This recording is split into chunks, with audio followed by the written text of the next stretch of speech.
The gala hall went quiet, the way a room only goes quiet when it senses something it cannot yet name. 14 years I waited for this room. You were never going to be anything, Marcus. $240 million. And she still thought I was staff. She did not know the man refilling her champagne glass owned the building she was standing in. She had no idea what was coming. My name is Marcus Whitfield, and I am 58 years old. A man who has to yell to be heard hasn't earned the room yet. I built my life on that line, and then I lived long enough to watch it get tested by someone who never raised her voice either, because she didn't need to. She just needed to leave. The Ashford Grand Ballroom smelled like white lilies and old money, the kind of old money that gets sprayed on for one night and washed off by morning. The third discovery came 7 years after the divorce, and it was the one that mattered most. A forensic accountant Marcus hired quietly, paid in cash out of an account with no name attached to Whitfield Freight, traced Palmetto Logistics Partners back through 4 shell layers to a holding company that Whitford Calloway had structured, and that Callum Dressler, Renata's new husband by then, had personally signed banking authority over 18 months before the divorce was even filed, which meant Callum had known Marcus's finances intimately before Renata had ever left, which meant the timing of her departure, framed for years as a woman finally giving up on a failing man, was not an ending at all. It was an exit executed with inside information about a company that was 11 months from turning a genuine profit, information Marcus himself hadn't fully understood until years later. When he found the same manifests in his own growing archive of contracts and realized the numbers had already been turning before she walked out the door, he did not confront anyone with it. He filed it. There was one night 8 years after the divorce, when Marcus sat alone in his truck in an empty gravel lot off Highway 74, engine off, both hands on the wheel though the truck wasn't moving, the fireproof box open on the passenger seat beside him for the first time in months. He did not speak the vow aloud, not even to the empty cab. He simply understood, in the quiet way a man understands the exact moment a wound has finally, fully closed over into something usable instead of something raw, that he was no longer building this company to survive. He was building it to be undeniable. Outside, Charlotte's Tryon Street was slick with a light October rain, and the valets were running in dress shoes not built for wet pavement. Whatever it cost, however long it took, the day would come when the truth of what happened in those first 3 years of his marriage would stand in a room, in full light, and no one would be able to call it anything other than what it was. He closed the box. He drove home. It happened 11 years after the divorce, in the parking lot of a Harris Teeter on Park Road, of all places, on a Sunday afternoon that had nothing dramatic built into it at all. By then, Whitfield Freight Solutions ran 63 trucks and had just won a regional contract that Calloway Regional Freight had bid on and lost, badly, publicly enough that it made the trade newsletters. Marcus was loading grocery bags into the back of an unremarkable sedan, the kind of car a man drives when he still hasn't quite let himself believe he's allowed nicer things. When he heard her voice behind him, "Marcus Whitfield," Renata said, in the particular tone of someone rehearsing surprise they don't actually feel. She'd clearly been told he was doing better. Someone in that small overlapping world of Charlotte freight families had mentioned it at a dinner, and curiosity, or something meaner than curiosity, had brought her here. Or perhaps it truly was coincidence. It didn't matter which. "Renata," he said, and kept loading his bags unhurried. "I heard you picked up the Ashcroft contract." Inside, 400 guests circled through the room in black tie, holding champagne flutes they'd forget by Tuesday, here for a charity gala benefiting a children's literacy fund that had this year quietly become the best-funded program in the state, though almost none of them knew why. She said it lightly, the way you'd mention weather. "Daddy's furious. Not that it'll last. These things never do, with men who don't know how to hold on to anything." Marcus set the last bag down and closed the trunk before he answered, because he had long ago learned that the pause before a response says more than the response itself. "It's lasted 11 years so far," he said. Renata smiled, The smile of someone who believes she still holds every card in a game only she thinks is still being played. You were never the brains of this operation, sweetheart. Everyone knew that.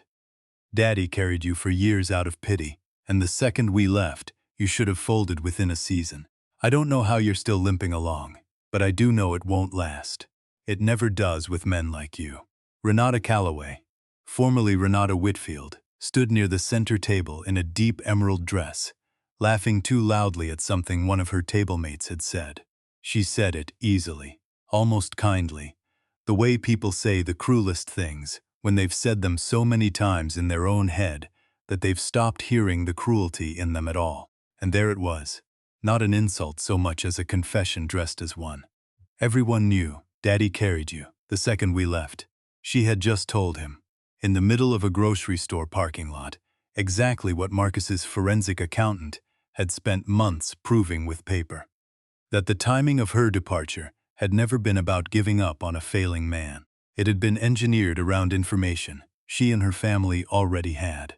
What Renata didn't know was that her own daughter, Josephine, then a college sophomore who had quietly begun reaching out to her father again over the past year without her mother's knowledge, was sitting in the passenger seat of a car parked 2 rows over, waiting for a friend to finish inside the store, and had her phone recording a voice memo of an entirely unrelated conversation with that friend when her mother's voice cut in clear enough, at close enough range, to catch every word. Josephine would not tell Marcus about the recording for another 6 months, but she kept it. "You have a good day, Renata," Marcus said, and got into his car and drove away without raising his voice once, because he had decided a long time ago that the day he finally answered her would not be a parking lot and would not be an argument. It would be a room full of people, on his terms, at a time of his choosing, and she would not see it coming until it had already arrived. The MC's voice rose over the microphone feedback and settled the room into rows of expectant faces turned toward the small stage. I noticed her hands first. She kept turning her wedding ring, a new one, a smaller stone than the one Callum had put on her finger years ago. Turning it the way people turn something when they're doing math they don't want anyone to see them doing. "Ladies and gentlemen, if I could have your attention. For 3 years now, the Whitfield Literacy Initiative has funded reading programs in 42 schools across the Charlotte metro. And tonight, for the first time, our founder has agreed to say a few words in person." A ripple went through the crowd, the particular ripple of a room realizing it is about to meet someone it has speculated about for years. Renata's tablemates turned toward the stage along with everyone else. Renata herself turned last, still holding her champagne, still amused, still certain the evening held no surprises that could touch her. Marcus set down his water glass, buttoned his jacket, and walked from the service entrance toward the stage, and he watched, without hurrying, the exact moment recognition arrived on Renata's face. It did not arrive all at once. First confusion, a man from the kitchen area, walking with too much certainty. Then a flicker of something older, some half-buried familiarity in the walk, in the set of the shoulders. Then, finally, full and total, her champagne glass tilting very slightly in her hand as the blood left her face. "I want you to sit with something before we go further into this story. Thank you all for being here tonight," Marcus said into the microphone, his voice even, unhurried, the same voice he'd used in a Waffle House parking lot decades earlier. "My name is Marcus Whitfield. Some of you know me by that name. A few of you," and here his eyes found Renata's table, without lingering there, without needing to, "knew me a long time ago. Under circumstances I don't think any of us expected to end up here." The room did not yet understand what was happening, but it understood something was. 25 years ago I owned one truck, a 1998 box truck, transmission that ground on cold mornings, financed on a family favor I was told I should be grateful for. I was told, by people who loved someone I loved, that I would never be more than that truck, that I wasn't built for more than what I started with. He paused, let it land, watched Whitford Calloway's old business partners in the crowd shift in their seats, recognizing, some of them, exactly whose favor he was describing. "I want to be clear tonight," isn't about proving anyone wrong for the sake of proving them wrong. Somewhere tonight, in this room, was a woman who once told a struggling man he would end up alone with nothing to his name. I've had a long time to get past needing that. Anger is a poor tenant. It moves in and never pays rent, and it ruins the place for whoever comes in after it. Tonight is about something a little more useful than anger. It's about paperwork. A small, uncertain laugh moved through part of the room. Renata did not laugh. Her hand had found the back of her chair. When my marriage ended, I was told the timing was simple. My wife had given up on a business that was failing, and on a man who was failing with it. I believed that story myself, for a long time, because grief makes you generous toward the person leaving you. But paperwork doesn't grieve. Paperwork just sits in a box until somebody's ready to open it. He nodded, and a young man from the initiative's small back office stepped forward with a folder, more for symbolism than necessity, since Marcus had memorized every figure in it years ago. I want you to remember that when I tell you what happened next, because it did not happen the way anger usually writes these stories. 11 months before my divorce was filed, banking authority over a shell logistics entity that had been quietly skimming margin off my earliest loads. The loads I drove myself at 2 in the morning, in the rain, was transferred to a man named Callum Dressler. 11 months before my wife left me for being a failure, the people closest to her already had documentation showing my company was 11 months from turning its first real profit. The room had gone fully silent now, the specific silence of several hundred people doing quiet math. I'm not here to humiliate anyone, Marcus continued. And his voice did not rise, did not need to. I've built 42 schools worth of reading programs instead of a courtroom case, because that felt like a better use of 14 years of patience than a lawsuit would have. But I think everyone in this room deserves to understand that the story of a failing man who could hold on to his marriage was never quite the true one. The truer story is of a family that knew exactly what my business was about to become and left accordingly, and then spent 25 years telling anyone who'd listen that I simply wasn't built for more. He looked finally directly at Renata's table. Renata, I heard you earlier tonight before I came up here, telling your friends I wasn't built for more than a delivery truck. You may not have recognized me. I was standing near the service entrance to the kitchen, a glass of water in my hand instead of champagne, wearing a plain black suit that could have belonged to anyone in that room, or to no one at all. That's all right. I didn't recognize a lot of things either, for a long time. He let a small, genuine warmth enter his voice, not cruelty, something closer to release.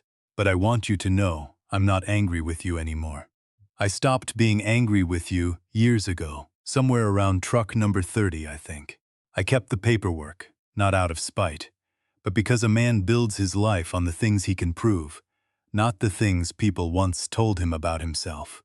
At the second table from the stage, a man Marcus recognized as one of Whitford Calloway's old business partners, a man who had co-signed a small piece of the original Palmetto shell structure, stood quietly and walked toward the exit without a word. The particular exit of a man who understood he had just watched an alliance he'd never fully believed in, confirmed as exactly the liability he'd always feared it might become. Renata said nothing. She set her champagne glass down on the table with a small, unsteady clink, sound of $240 million, landing somewhere she had never expected it to. To the 42 schools we're funding this year, Marcus said, turning back to the room, his voice warm again, done with her, and to the 90 more we're hoping to fund next year. Thank you all for being here. Let's have a good night. The applause that followed was uneven at first, then full, the sound of a room recalibrating an entire narrative in real time, and somewhere near the back, a small clutch of Callum Dressler's own investors were already quietly checking their phones, the way men check phones when they suspect Monday is going to bring a very different kind of meeting than the one they'd planned. Comment 1 if you think Renata ever suspected he'd built all this. That had always been useful to me. Comment 2 if you think she really believed her own story, until the second he took that podium. 6 weeks after the gala, Marcus sat on the back porch of a house on Providence Road that he'd bought 8 years earlier and still hadn't fully furnished, because he'd never much cared what a house looked like, as long as the porch faced east and caught the morning light. Josephine sat across from him in a folding chair that didn't match anything else on the porch, a mug of coffee cooling in her hands, her laptop closed on the small table between them for once. "I need you to know I didn't plan the podium as some kind of revenge on you either," Marcus told her, turning his coffee mug slowly by its handle. "I know it's strange, hearing all that about your mother, laid out in front of 400 strangers." "It wasn't strange," Josephine said. "It was the first time in 25 years somebody told the truth about it out loud, instead of just letting her keep telling her version." She was quiet a moment, turning her own mug. "I have that recording still, from the grocery store parking lot. I never sent it to you, because I wanted you to have something, without me having engineered it for you. I wanted the room to hear the truth, because it was the truth, not because I'd handed you a weapon. People see what they expect to see." Marcus nodded slowly. He kept on a small chain clipped inside his jacket pocket even now, the same worn keychain from the 1998 box truck, its teeth long since filed smooth from a quarter-century of handling, and he touched it now the way he touched it when he wanted to remember exactly how far a single truck could travel if a man was patient enough. "Your grandfather kept that manifest a secret from your mother's whole family for years," he said. "I never told anyone but Delroy. I think there's a version of this story where I go to a lawyer at year 3, and maybe I win something in a courtroom faster. But I don't think I'd have built 42 schools out of a courtroom win. Anger builds fast and it burns fast too. I wanted something that would still be standing in 50 years. You could still sue Callum," Josephine said. "The banking authority stuff alone. I could," Marcus agreed. "I might, eventually if it comes to that." Renata's eyes passed over me twice without stopping, the way you pass over a lamp or a chair, something load-bearing and invisible. "But I've found the truck matters more to me than the lawsuit does." He nodded toward the old keychain. "Some men chase the win. I was always more interested in making sure nobody could ever again tell me I wasn't built for more. And paperwork does that better than a verdict does. A verdict is something a judge gives you. Paperwork is something you built yourself, one honest load at a time." Later that afternoon, Delroy Banks arrived, 71 years old now. Retired from driving but not from the company, still holding the title of Director of Operations that Marcus had insisted on giving him 15 years earlier over Delroy's own objections that he was just a driver who got lucky. He settled into the porch's third chair with the particular ease of a man who had earned his place in it a long time ago. "Saw the video," Delroy said. "Somebody at the Gala must have had their phone out. It's got 4 million views already." "I didn't ask anyone to film it," Marcus said. "God, can you imagine," she was saying to the woman beside her, not lowering her voice at all. "I was married to a man who used to drive his own delivery truck at 2 in the morning. Didn't need to. Truth travels on its own once you finally let it out the door." Delroy accepted a coffee from Josephine with a small nod of thanks. "You remember that Waffle House parking lot?" "I remember," Marcus said. "You still owe me for that truck," Delroy said.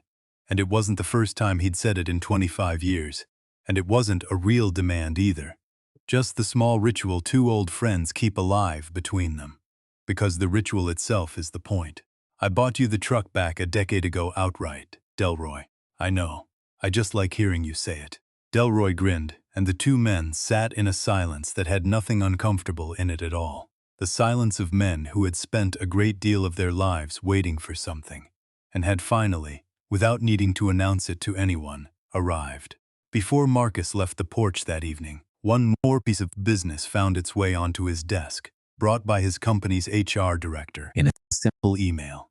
The promotion, effective immediately, of a young dispatcher named Corbin Alvarez, the same nephew of the former Callaway dispatcher who'd once shared, over 3 beers years ago, the small missing piece about Palmetto Logistics Partners. Corbin had worked the overnight desk at Whitfield Freight for 6 years without complaint or particular notice, and Marcus signed off on the promotion to regional supervisor without ceremony, without telling Corbin why. simply because the ledger of quiet debts a man accumulates on the way up deserves to be paid down the same way it was built, one honest entry at a time. Never announced, never dramatized, simply done. I want you to think, for a moment, about the one thing you're currently choosing not to say out loud. The thing you've decided isn't worth the argument. The thing you've told yourself will sort itself out eventually if you just wait long enough. 2 in the morning, in the rain, begging gas stations to let him buy on credit. I want you to write it down, not to send it anywhere, not to prove a point to anyone tonight. Just write it on an index card, fold it, and put it somewhere you'll find it again in a year. Marcus Whitfield didn't win that room with a raised voice. He didn't win it with a lawsuit, or a public scene, or a single dramatic confrontation staged for the satisfaction of it. He won it with 14 years of paperwork. Nobody asked him to keep, with a keychain filed smooth from use, with a truck he refused to let go of, even when letting go would have been so much easier. He won it by being the only person in that story who was still patient by the time patience finally mattered. Most of us aren't waiting on a gala, or a podium, or a room full of strangers to vindicate us. Most of us are waiting on something much smaller and much slower. A conversation we haven't had yet. A debt we're still quietly paying down. A version of ourselves that other people wrote off a long time ago, and that we have simply, stubbornly, refused to stop building. The index card isn't magic. Reread it over coffee some morning a year from now, and you likely won't even need to act on it by then. I left before I had to watch him lose that too. You'll have already lived your way past it. The same slow way Marcus drove his way past a parking lot insult on a Sunday afternoon, without ever raising his voice. The real ending of this story was never the podium. It was a porch, 2 chairs that didn't match, a keychain in a jacket pocket, and a young woman across the table who had finally stopped believing the version of her father she'd been handed as a child. Everything before that was just paperwork, patiently accumulating, waiting for a room quiet enough to finally hear it. That's the whole of it, really. The people who tell you what you're not built for are rarely the ones who end up watching you build it. She laughed, a bright social laugh meant to be overheard. Some men just aren't built for more than what they started with. The woman beside her glanced toward me for half a second, an apology in her eyes that Renata never offered. I didn't move. I had learned a long time ago that stillness reads as strength, long before anyone understands why. Her hand went to her ring again. White knuckles for just a moment, there and gone, a tell she didn't know she had. Confidence performed loudly enough usually means something underneath it is cracking. Somewhere behind me, the MC tapped a microphone, and the room began to settle toward the small stage at the far end of the ballroom. Where a podium sat waiting for a host almost nobody in that room had ever met in person. A man the invitation had simply listed as our founder, who prefers to remain private. 25 years ago, Marcus Whitfield owned one truck. It was a 1998 box truck with a transmission that ground on cold mornings. Bought with a loan his father-in-law had co-signed as a favor between family. A phrase Marcus would come to understand much later as a leash disguised as a gift. He ran, freight up and down the Piedmont corridor, Charlotte to Greensboro, Greensboro to Raleigh, sleeping in gas station parking lots more nights than he slept in his own bed on Sedgefield Avenue, where Renata waited with their daughter, Josephine, then 4 years old. The Callaways, Renata's family, had money the way old furniture has dust, quietly, everywhere, unremarked upon until someone pointed at it. Her father, Whitford Callaway, ran a regional trucking brokerage and had, in the earliest days, offered Marcus loads at a discount rate. Co-signed that first loan, sent over a covered dish of his wife's cornbread the week Josephine was born, always with the same phrase attached like a small bell around its neck. Family looks out for family, Marcus. Don't you worry about the rate. We'll square it up eventually. Marcus noticed the first irregularity 11 months into the marriage, a discrepancy in a load manifest that shorted him $400 on a delivery he knew he'd completed in full. He mentioned it once to Whitford, who laughed it off as a paperwork error at the warehouse. Nothing to do with him personally, and Marcus, 26 years old, and grateful to be co-signed into anything at all. Let it go. He would let 3 more go, over the following 2 years. Each time, the amount grew a little. Each time the explanation grew a little thinner. Each time, Marcus said nothing. Because saying something felt like biting the hand that had, however briefly, fed him. By year 3, the business had grown to 4 trucks, financed almost entirely through paper that ran, one way or another, back through Callaway Regional Freight. Marcus didn't yet understand what that meant. He would understand it in full only after the divorce, when the loans came due in a manner that felt less like bad luck, and more like a door closing on a schedule someone else had set. Renata changed slowly enough that Marcus told himself for a long time it wasn't happening. She stopped coming to the yard to bring him lunch. She started spending Sundays at her parents' house without him, then most of the week. She began speaking of the business, when she spoke of it at all, in the past tense. As though its ending were already a settled fact, she was simply waiting for the rest of the world to catch up to. And she began, without ever raising her voice, comparing him. Callum Dressler had gone to Wake Forest with her cousin. Callum Dressler had a boat.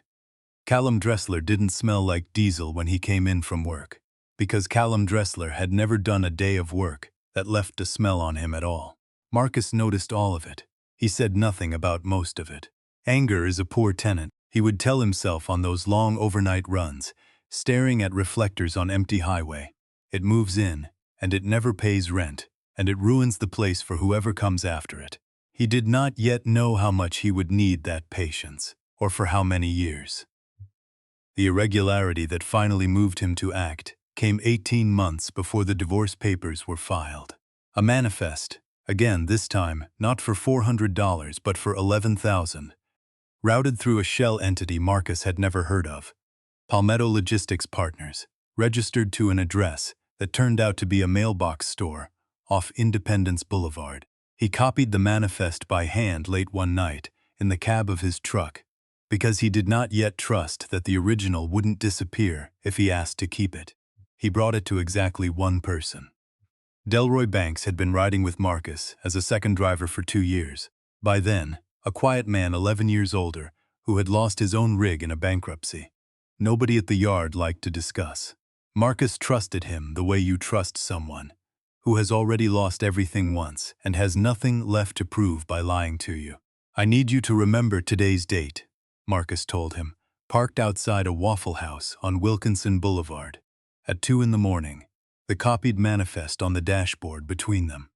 Whatever happened after this, from her family, from the bank, I need one person who can say this is when I first found the paper. Can you be that person for me? Delroy looked at the manifest for a long moment, then at Marcus. You gonna do something with this, or just carry it? Not yet, Marcus said. Not for a long time, maybe. But I'm not walking away from this business, Delroy. Whatever happens to my marriage. I built this with my own hands, and I am not signing it over to a mailbox on Independence Boulevard because a man with a boat wants it. Delroy nodded once, the kind of nod that closes a deal without a handshake. Then I'm in, whatever that means. It meant, though neither of them could have said so that night, the beginning of 14 years of paper. The divorce was finalized on a Tuesday in March, and Marcus signed the papers in a lawyer's office with his hands perfectly steady, because he had already decided weeks earlier that steady hands were the only inheritance he intended to leave this chapter of his life. Renata got the house on Sedgefield Avenue. She got primary custody of Josephine, then 6 years old.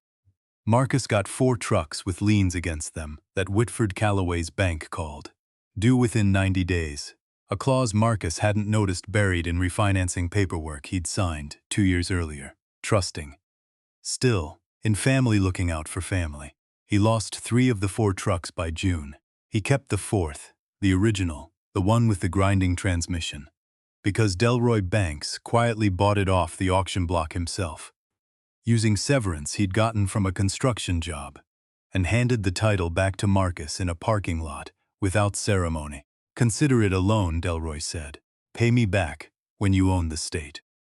Marcus laughed for the first time in months. And it was not a happy laugh, but it was a real one. And he kept the keychain from that truck for the next 25 years, on every ring he ever carried since. The first 18 months after the divorce, Marcus drove that one truck himself, sleeping in it more nights than not, taking every load Callaway Regional Freight's competitors would give him out of what he understood, correctly, to be spite dressed up as opportunity. He filed the copied manifest away in a fireproof box and did not look at it again for years. There was no revenge plan yet. There was only the truck and the road, and a small stack of receipts he kept in a manila envelope, adding up, slowly, to something. The second discovery came 4 years later, after Marcus had grown to 11 trucks and incorporated as Whitfield Freight Solutions, small enough still to be invisible to anyone who'd once known him. A former dispatcher from Callaway Regional, laid off in a round of cuts, reached out over a beer and, half out of guilt and half out of spite of his own, mentioned offhand that Palmetto Logistics Partners had never been a real shipping entity at all. It existed to skim margin off client accounts before the money ever reached the drivers who'd actually hauled the freight. Marcus's early loads among them, back when he was co-signed and grateful and silent. Marcus bought the man 3 more beers and asked no direct questions, only listened. The way a man listens who has learned that patience gathers more than pressure ever will. He wrote down every detail in the truck that night, dated it, and added it to the fireproof box. Somewhere in this middle stretch, a sacrifice came that had nothing to do with Callaway Regional at all. Marcus's mother, Iris, needed a hip replacement she could not afford on her fixed income, and Medicaid's waitlist stretched a year longer than her pain could wait. Marcus sold the one thing of real value he still owned outright, a small parcel of land in Union County his own father had left him.